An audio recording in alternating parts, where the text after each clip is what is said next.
In 1841, me corduroy breeches I put on.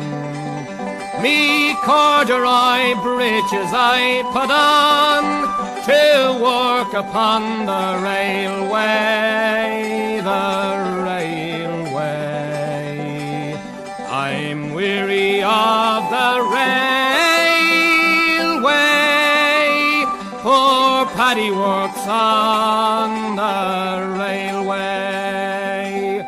In 1842, from Hartlepool I moved to Crewe, and I found myself a job to do, working on the railway. I was wearing corduroy breeches, digging ditches, pulling switches, dodging hitches. I was working on the railway. In 1843 I broke my shovel across me knee, and I went to work for the company on the Leeds and Selby Railway. I was wearing corduroy breeches, digging ditches, pulling switches, dodging hitches. I was working on the railway. In 1844 I landed on the Liverpool shore. Me belly was empty, me hands were raw with working on the railway,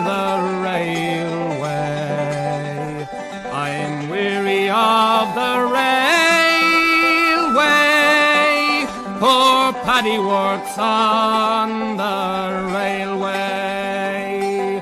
In 1845, when Daniel O'Connell, he was alive, and working on the railway, I was wearing corduroy breeches, digging ditches, pulling switches, dodging hitches. I was working on the railway. In 1846 I changed my trade from carrying bricks, to working on the railway. I was wearing corduroy breeches, digging ditches, pulling switches, dodging hitches. I was working on the railway. In 1847 poor Paddy was thinking of going to heaven. Poor Paddy was thinking of going to heaven to work upon the railway, I'm weary of the railway. Poor Paddy works on the railway. I was wearing corduroy breeches, digging ditches, pulling switches, dodging hitches. I was working on the railway.